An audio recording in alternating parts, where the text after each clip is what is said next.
I woke up to a sound, as if someone was whispering my name. The clock on the nightstand showed 3:17 a.m.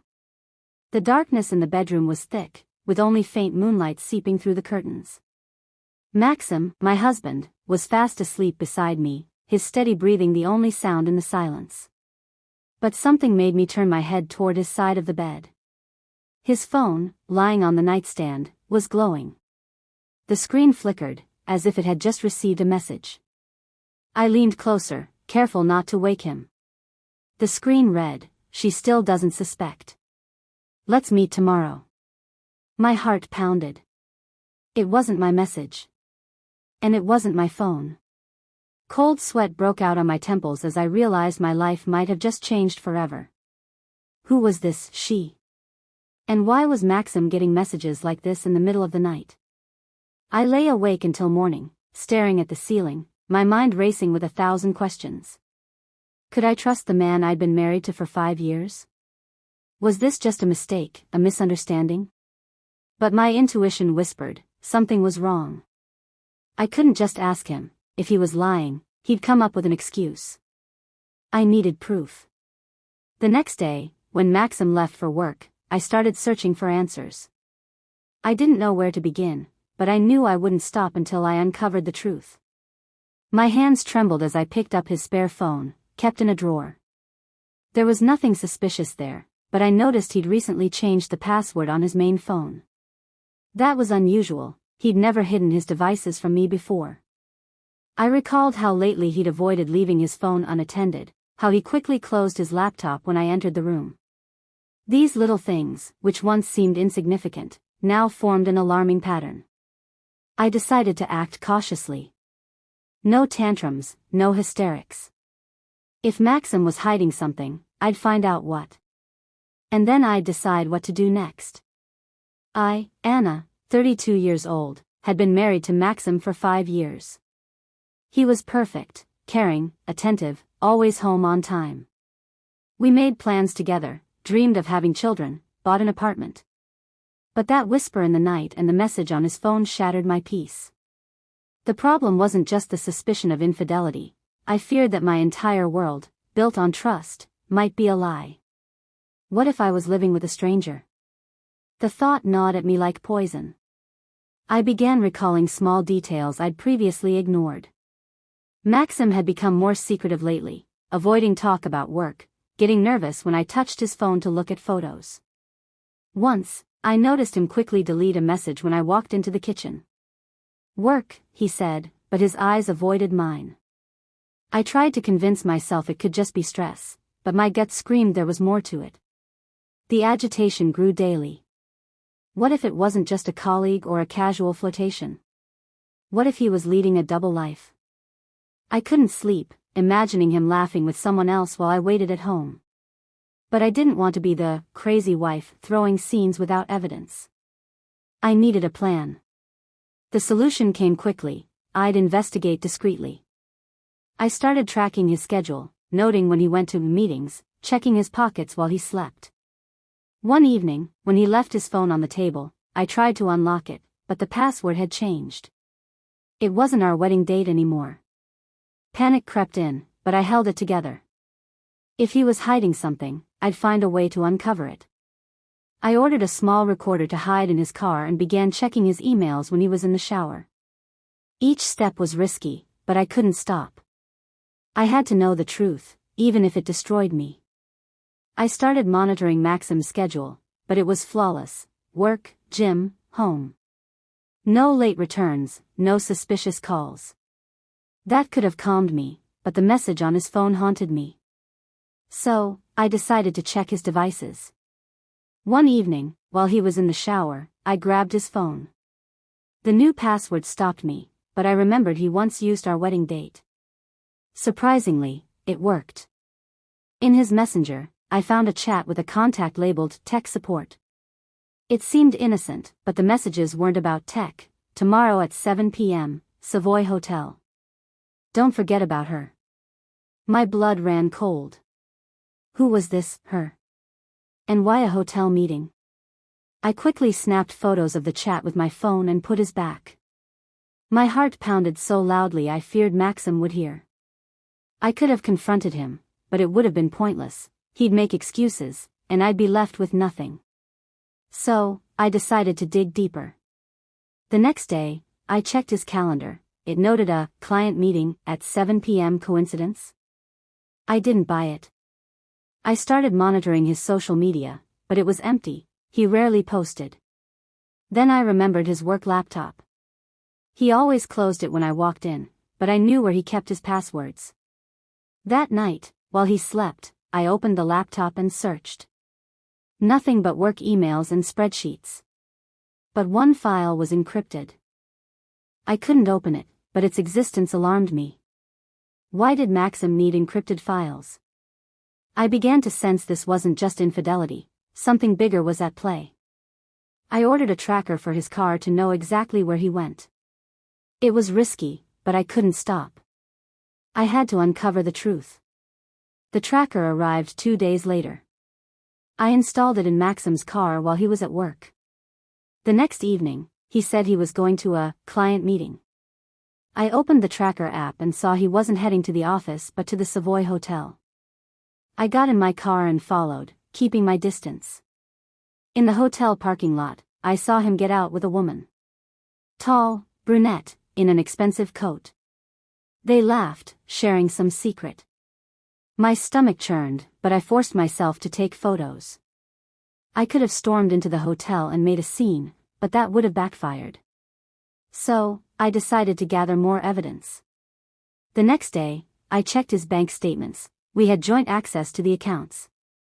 I noticed regular transfers to an unknown account. Small amounts, 1,000 hryvnias weekly. For what? I noted the account number and started searching for its owner. The internet yielded nothing, so I contacted a friend who worked at a bank. He promised to check but warned it might take time. Meanwhile, I kept watching Maxim. He acted as usual, bringing me coffee in bed, asking about my day. But I noticed him checking his phone when he thought I wasn't looking. Once, I overheard him whispering into it, "Everything's under control." I couldn't hold back and asked who he was talking to. "Work," he replied, but his smile felt forced. I knew he was lying. I needed answers, and I was ready to do anything to get them. My bank friend came back with information. The transfers went to Alina K., 28 years old. I recalled the brunette from the hotel. It couldn't be a coincidence. I could have gone to the police, but I had no proof the transfers were illegal. So, I hired a private detective. I gave him Alina's photo, the account number, and asked for everything he could find. A week later, he returned with a dossier. Alina worked at Maxim's company in the finance department. She had access to his projects and often joined him on meetings. But the detective found more. Alina was receiving payments not just from Maxim but from other men. It looked like a scheme. I began suspecting Maxim wasn't just cheating, he was entangled in something bigger. I checked his work laptop again. This time, I noticed the encrypted file had been updated. I tried several passwords and finally guessed it, his childhood dog's name. Inside were documents, contracts he wasn't authorized to sign and transfers to offshore accounts. My hands shook as I read. Maxim was stealing from the company, and Alina was likely his accomplice. I could have reported it to his boss, but that felt too easy. I wanted him to pay for everything, the lies, the betrayal, making me doubt myself. I started forming a plan.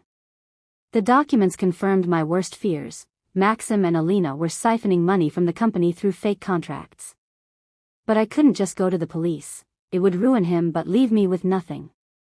So, I decided to play smarter. I gathered all the evidence, screenshots of messages, hotel photos, tracker logs, document copies. I also recorded a conversation with Alina. I called her, posing as a journalist writing about corporate fraud. We met at a cafe.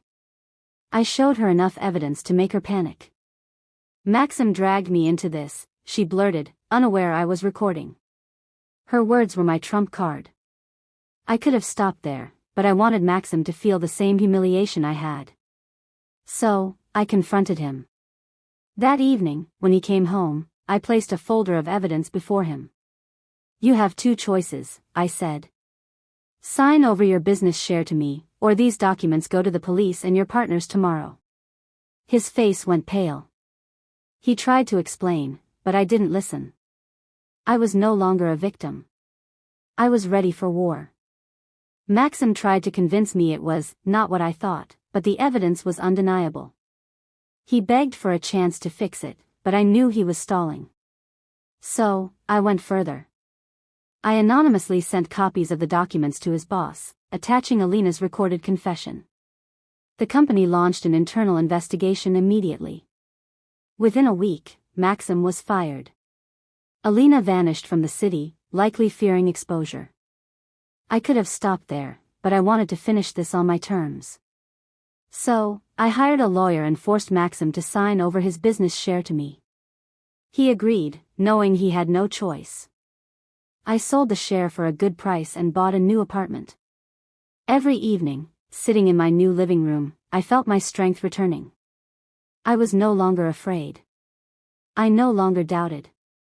Maxim sent me a message, "You won." I didn't reply. I had already won. Selling Maxim's share gave me not just money but freedom. I could start over, but the sting of his lies still burned. I could have moved on and forgotten, but I wanted him to remember this lesson forever.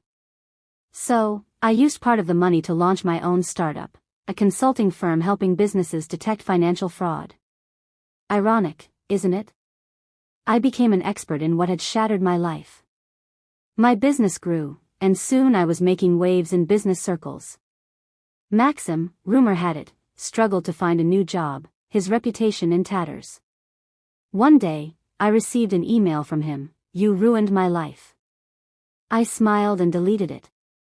He had ruined his own life, I had only protected mine. I was no longer the Anna who feared the truth. I was stronger, smarter, and ready for new challenges.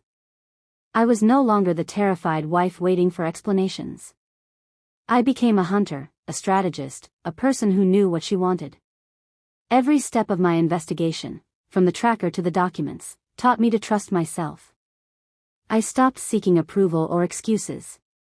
Meeting Alina, confronting Maxim, selling his share, these weren't just acts of revenge. They were my steps toward freedom. I started taking business courses, hired a coach to build confidence. My new apartment became a symbol of my new life, clean, independent, mine. I even changed my look, short haircut, business suits instead of jeans. Every morning, I woke with a sense of purpose. My startup became my baby, and I poured all my energy into it. I no longer feared risks or mistakes. Maxim became a distant memory, a lesson that made me stronger. My startup thrived, and I became known in my niche. One day, I was invited to speak at a conference on corporate ethics. Standing on stage, I spoke about trusting your intuition and verifying facts. I didn't mention Maxim, but I knew he was out there, perhaps reading about my success. This was my ultimate victory. I didn't just expose him, I surpassed him. I built a life he could only dream of. That evening, after the conference, I sat in my apartment, sipping wine and looking out at the city. My phone lit up, a message from Maxim, "You really won." I smiled and turned it off. I didn't need his acknowledgement. I knew who I was and what I was worth.